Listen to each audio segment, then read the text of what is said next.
all, I want to say how exciting it is to be here. First of all, oh, sorry. Of course. Two of my absolute superstars in the room. Of course, Goldschmidt and Robert Tversky. So that is so fantastic to be actually in the room. And in person is so great. I'm going to present something that when we presented it at Stanford, it got very emotional. So I invite you to be as emotional as you want in this topic of what is design.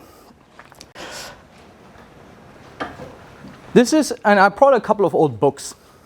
This is a quote from 1965 by Tomás Maldonado, of course, who is one of the founders of the Ulm Design School. And basically, in that conversation is already that the meaning of the word design has been strangely corrupted. And at Stanford, Chris and I have been talking about this for probably over a year, over and over again over a coffee, and it came kind of like, what do you mean? Just because you're an architect doesn't mean that I can't design, and all these kind of things.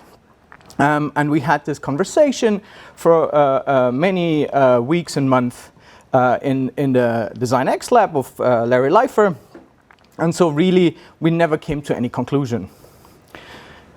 But we wanted to kind of like, how could we approach this problem of what is design? And what do we actually mean? And so what we did is we basically looked for descriptions and definition of design and analyzed them. That's all we did. So, and this is of course a very biased sample, so I'm just kind of saying it. What we did is we searched for specific people that we thought are great designers, design theorists, design researchers, design educators, and of course designers themselves. And so we're looking at these 76 definitions of design from design education, from industrial design, product design, architecture, and so on. But we also went into kind of like topics like organizational design or business design. And so our data sample represents these kind of like different, in Buchanan's orders of design. So from symbols to artifacts, to interactions, and to systems. And what we did is there's a software called Leximancer, and we just put it in the software, which is unsupervised analysis of text. And so what comes out basically is that we have, in conclusion, kind of like we have very little in common when we talk about design. Within this data set, there is no such thing as a clear shared understanding of what is design. We mean very different things. Out of 77, you can see only the frequency of 7 shows up here. And so what came out of it is changing world, planned function, changing situation, making meaning, analysis process, certain activities, planning making, nature design, and solution used. Sorry, different direction.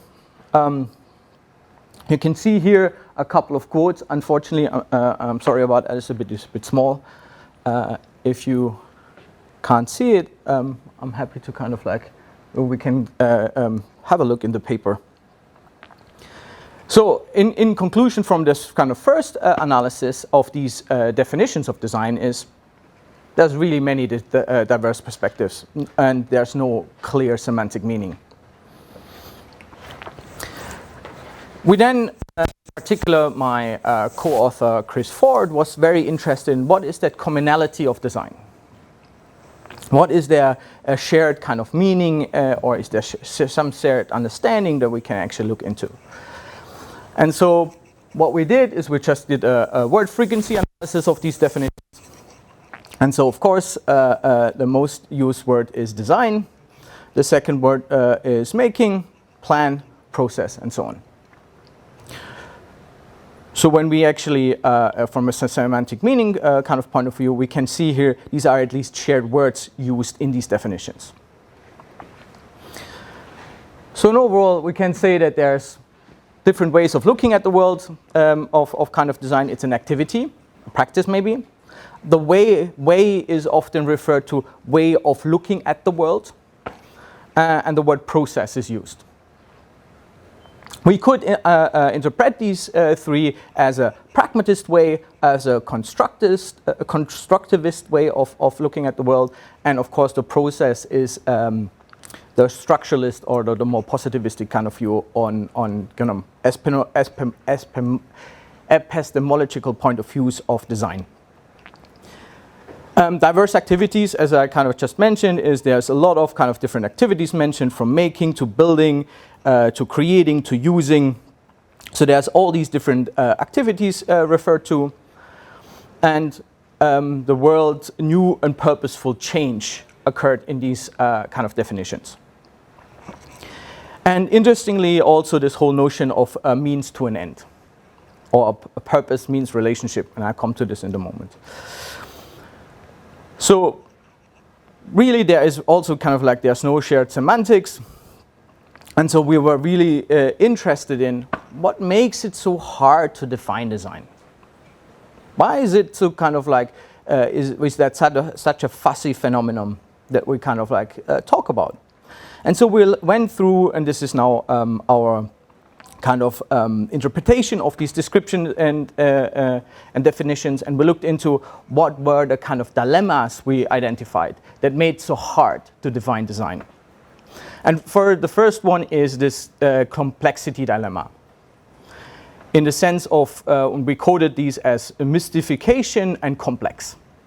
Design has been mystified before it reached maturity.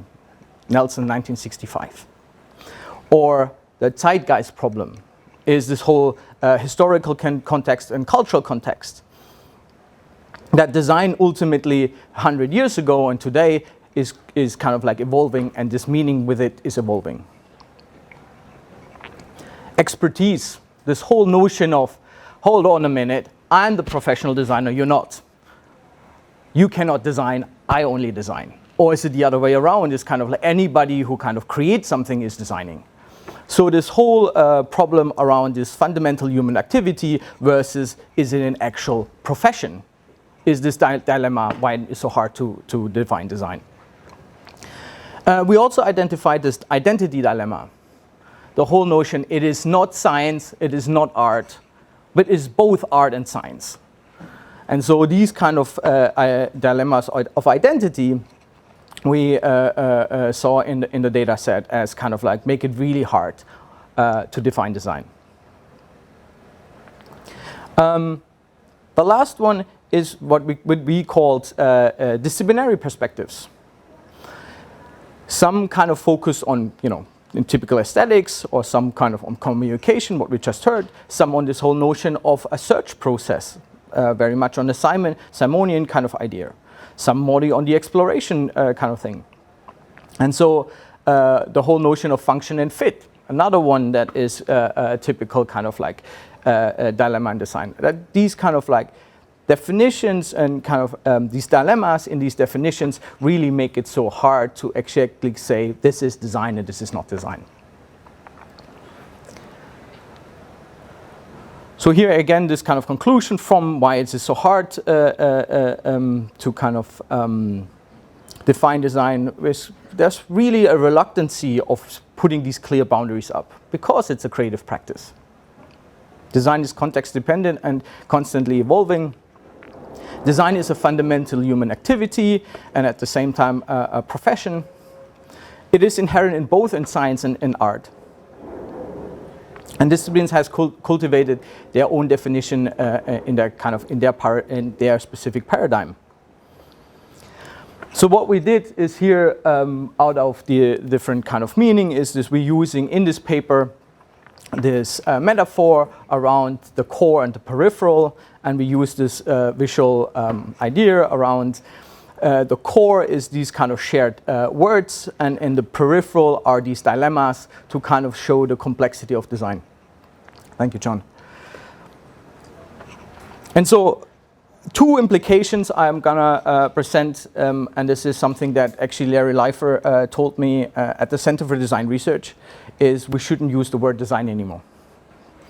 And basically saying to us, name it. Rather than just say design, talk about what you actually mean. And so one of the things that we kind of like propose here is this notion of unnaming. When you can't say the word, you actually have to describe what you mean. And so that might be something that kind of gives us a bit of way of describing these kind of things. And then I'm going back to Tomasz Maldonado's kind of quote in this book here from 1965 on the education of vision, is that there is a shared capacity, and I think that was just the conversation we had in with Andy's kind of talk, and what John mentioned is that there is a shared capacity of design, but it also requires very specific knowledge in the sense of that a graphic designer is probably not the best architect or systems designer, and a systems designer might not be the best illustrator. That there is certain specific knowledge required for these specific activities. That's at least Tomasz Maldonado's argument in his book chapter. And the other part I think that's for me personally much more interesting is that most of our design thinking kind of theories and arguments are actually based on what is called productive thinking. And I know that Gabriela Goldschmidt knows this very well, this book, because she quotes it in her Dialectic of Thinking. It's called Productive Thinking by Max Wertheimer. And Donald Schoen's entire work, as well as our work at Stanford or other kind of work, is really grounded on productive thinking by Max Wertheimer. And this is written in 1954. Another book that is now 100 years old is called Otto Seltz's the Laws and the Laws of the Laws of Productive Thinking and Error is the book title, and that is from 1922. And Herbert Simon's entire work on and Estman's as well on design is based on that kind of conception of psychology, and this is productive thinking. There's no English translation, but there is a book called Otto Seltz, his contribution to psychology.